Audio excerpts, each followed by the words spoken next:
Hello, welcome to Leadership Connect, where we discuss issues that have the capacity to unleash our potentialities for greatness. My name is Sulaiman Onarwaju. Today, we shall be looking at keys to leadership effectiveness. Now, here we go. Lionel Messi and Cristiano Ronaldo are celebrated as the greatest footballers of their generation because of their proclivity for scoring goals. Though they do have other skills, their uniqueness is the ability to score goals, which is the most important thing in soccer. Consequent on their dexterity at scoring goals, they have overshadowed other great football players and have dominated the scene over the last 12 years, with Messi winning the highest football honor, that is the Ballon d'Or 7 times, while Ronaldo also won it 5 times. Just as scoring goals is the essence of a football game, getting results is the essence of leadership. Leadership is about deploying resources to get results that will improve the state of the nation or organization and enhance the status of the people. A leader gets results by getting the right things done, and getting his people to do the right things as well. If a leader fails to get the right things done, he will fall short of getting the right results. If a leader fails to get desired results on a consistent basis, he will shipwreck his leadership, because it is the results that count and will be counted at the end of the day. Leaders are appointed, elected, empowered, and provided resources to get results. Therefore, a leader who fails to get results may be regarded as a waster of resources and a squanderer of opportunities. So no matter what else a leader does, if he fails to get the desired result, he will have made the mark by a mile. So, getting the desired result is critical in leadership, but at the base of this is getting the right things done and getting his teammates to do the right things. This is a synonym for leadership effectiveness.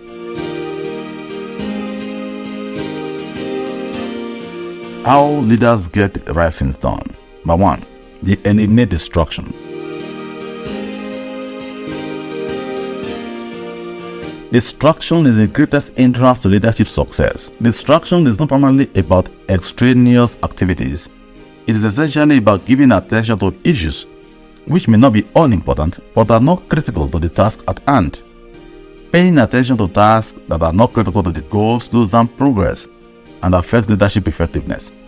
Critical to getting things done is knowing what not to do at all. Usually, leaders have so many things begging for their attention, but not everything that beckons to a leader deserves his attention.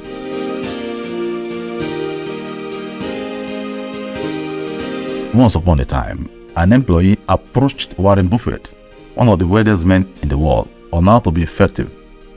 In response, Buffett asked him to write out his top 25 goals. The employee wrote out the 25.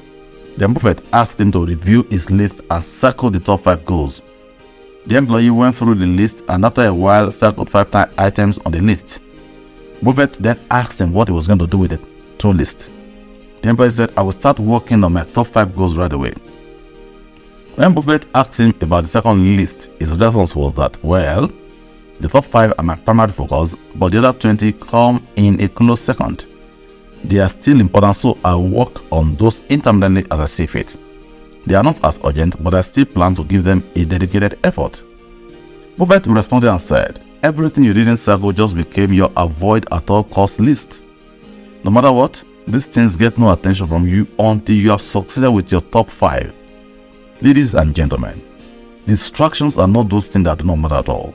They are those things that matter a little, and thus compete with those things that matter a lot.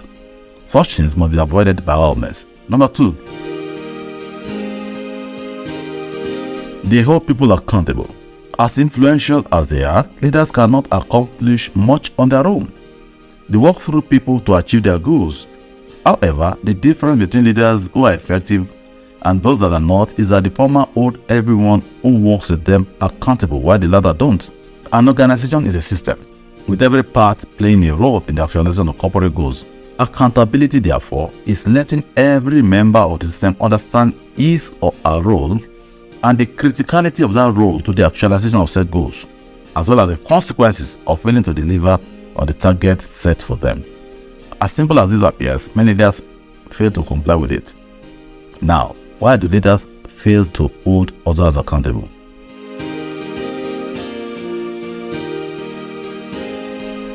As I pointed out earlier, leadership is primarily about getting results through people. To get specified results from people, those saddled with certain responsibilities must be held accountable for those responsibilities. However, many leaders fail to hold others accountable because they are concerned about how they are perceived by their subordinates. They want to be popular with and acceptable to those they lead. Such leaders fail to understand that leadership is not about popularity but getting results. Leaders are not measured primarily by their popularity but by their performance. The result they can get with the resources at their disposal. The danger of seeking popularity is that they rob leaders of rationality. Rather than being rational, forthright, and judicious, they become emotional, ambivalent, and they usually fail to do what is right to get the desired result. Such leaders will rather be nice than insist on the right thing being done. They will rather be conciliatory than decisive. This is not only injurious to the system, it also breeds mediocrity. Leaders who don't hold employees accountable promote mediocre performance. When employees are not held accountable, they relax and fail to give their best to the organization. The more this is permitted in an organization, the poorer the result that will be turned out by it. The average person wants to contribute the least permissible by the system. But when they know that there will be questions about their performance and the consequence should they fail to deliver on their great times, they will raise their performance level to the expected height or even beyond. As a leader, never seek popularity. This is one of the reasons the leadership journey is a lonely one. Leaders who seek popularity are usually caught in the web of trying to please everyone to the extent of harming their organization. If as a leader you seek popularity, you will not be firm, you will not be fair, and you will only be able to raise overpampered and spineless minions who will never grow into the fullness of their potentialities. So, a popularity-seeking leader is a danger to the system and those it supervises. Never be one if you do not want to plateau and stagnate at your current level.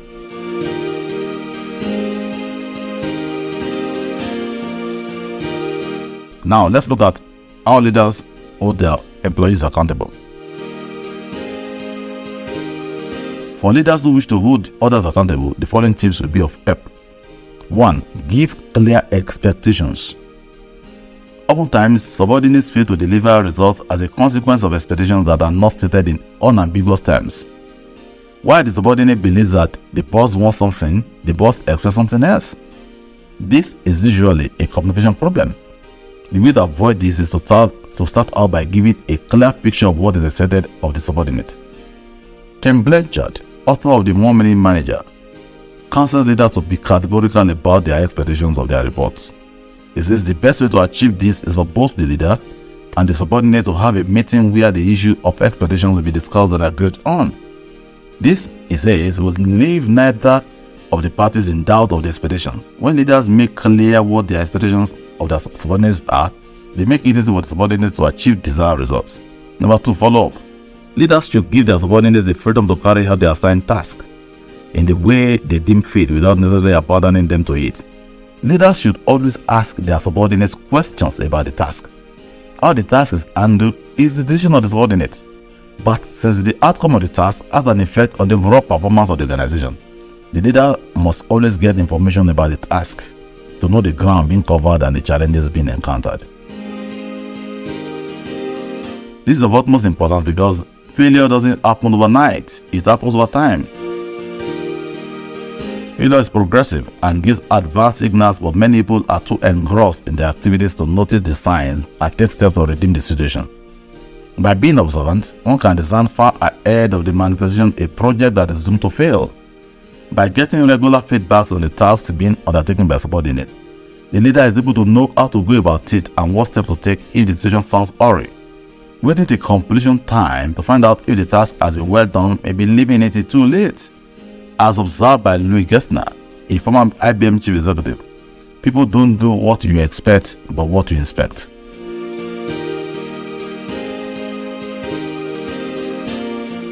To avoid disappointment, the leader has to keep in touch with his field officers. Number 3.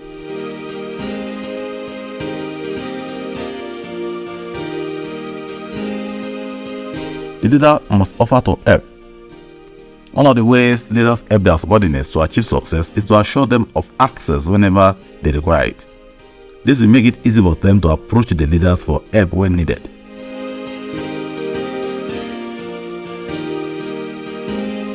Many projects fail and are kept from the leader until delivery time because subordinates lack the boldness to ask for help from the leader.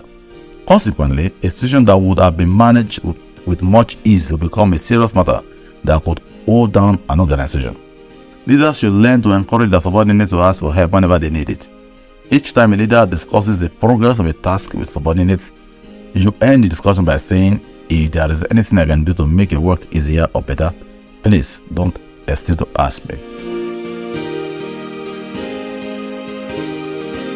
Number 4. Make the reward clear. Every action results in a consequence.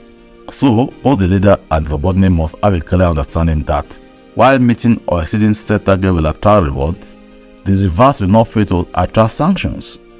This will obliterate every doubt as both parties know what is expected of them when things work out according to plan and when they fail to work out as agreed. So, right from the onset, the subordinate knows that he is the one that will determine whether he gets raised or not.